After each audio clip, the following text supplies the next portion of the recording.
as you can see, I am live from the studio. I'm not mic'd, so I hope that the audio is okay.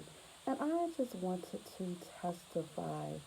They tell me you should go live more often, and this is really stepping outside of my comfort zone. For me, I like to rehearse everything, have everything planned out and perfect. But I decided that I wanted to do more behind the scenes things. So as you can see, the green screen is behind me, and I have the studio. I'll move the camera around and show you. But I just wanted to testify. I'm a very, very, very private person, so I never really talk about what I'm dealing with, what I'm going on with. But there has been literally one thing after the other since I lost my mom last year. And sometimes when that happens, I was the person that had to step in and handle the business. So it was me dealing with that business and grieving, which I have not had time to do, helping my dad, and working with my daughter who is 20 and she has some serious challenges. Plus, I had a granddaughter. And then when I was caring for my mother for the last 5 years, actually, but for that last couple of months when she was in hospice, I was not able to do anything in terms of my business to earn income. So I went like 6 months without working. And when you're an entrepreneur, that can take you under because there was no sick days, there is no bereavement leave. It was just me, and I was trying to get to keep everything going because you know that life goes on. And I knew that I couldn't quit or stop. And the pressure, the stress, and even though I'm saved and I have faith and I did give it to God, there were days when I was just like, God, what am I going to do? And some things just kept dragging out, and it felt like every time I could see some light, something else would happen. It got down to Black Friday week, the week of Thanksgiving, and I got everybody situated. I got my daughter situated, my granddaughter situated, and I figured I'd have a moment to breathe. And I sat down to work on my Black Friday sale, which would have kind of pulled me out of that financial rut.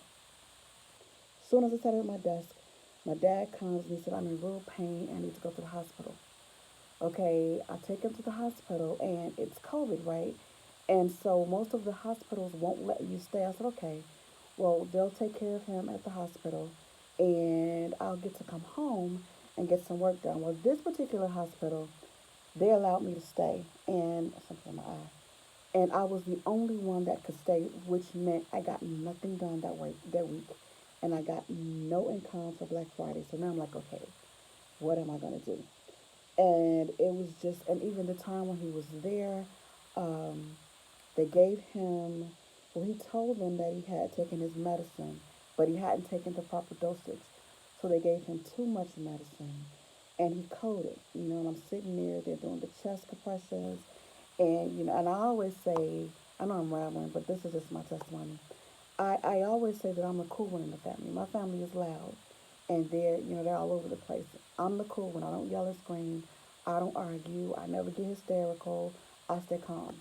But sitting there in the hospital with my mom gone, watching them do chest compressions on my dad trying to revive him was too much. I mean, I kind of just broke down at that point, and the nurse took me in the room, and I got myself together. And long story short, he recovered from that.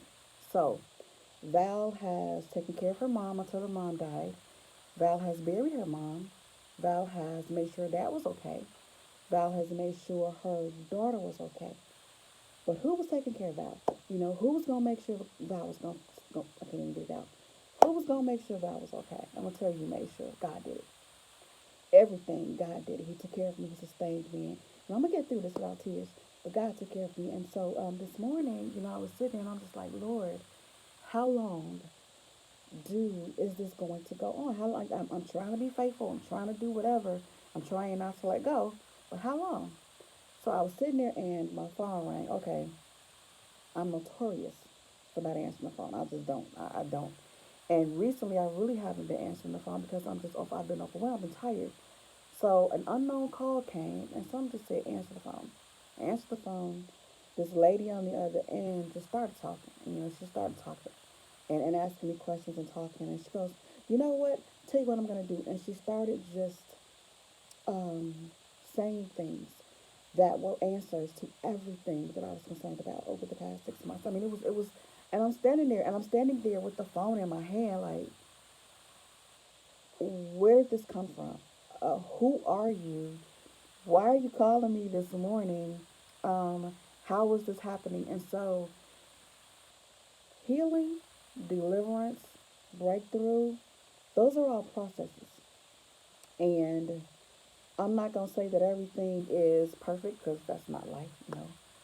But God set a process in motion for me today that I can't even believe. You know how God blesses you to the extent that all you can do is stand there in awe, with your mouth open, like, okay. And I teach it, I preach it all the time about faith. And what do I say all the time? God didn't create anybody that He can't sustain. And I do believe that. But there are times when those things get to you. And I've never stopped. You see, I've been here. I never stopped going. I never stopped working. But everything was just kind of lurking in the back of my mind. And the enemy, he'll talk to you and say, okay, what's going to do now? Well, if this doesn't work, what's going to happen? And what you going to do when this doesn't come through or that person doesn't come through? And you keep putting stuff out there and you're not 100%. Your viewers are going to stop watching because your quality is not the same. So it's just all of this stuff. And God delivered. And, again, I am super private.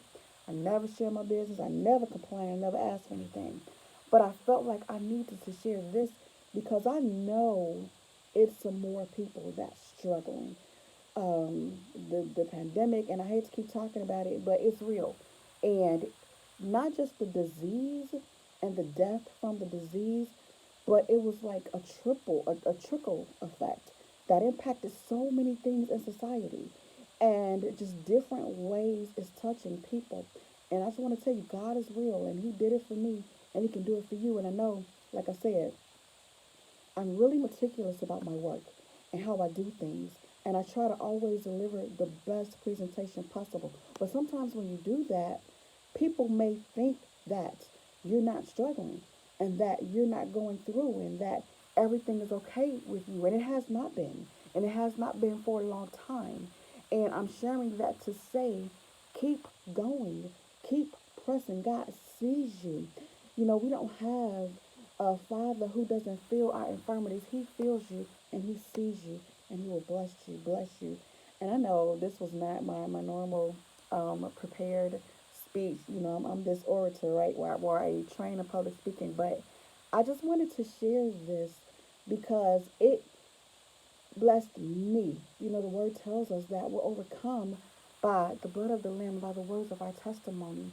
And just for me to be able to come on this platform and articulate that it was God, it wasn't nobody but God. God puts you in situations, or He allows situations to occur sometimes where your education can't help you, your money can't help you, none of that can help you. You have to just sit back. And that's what God has had me for the past, really for the past 5 years. That's where He has had me. And everything that I tried to do didn't work because I needed to be still and let God do it. And all the stress, all the worry, all the work that I put myself through, in the end, it was God that did it. It's always been God, and it's always gonna be God. So no matter what is going on with you, trust God. And again, I'm here in the studio. I kind of give you a little peek, and that's where I am. I'm actually supposed to be working, but you can see the cameras have not even been turned on yet, and I may not get any work done. So thank you for listening to my testimony. Hope it bless somebody. Have a beautiful day. At some point today, I will record the lesson.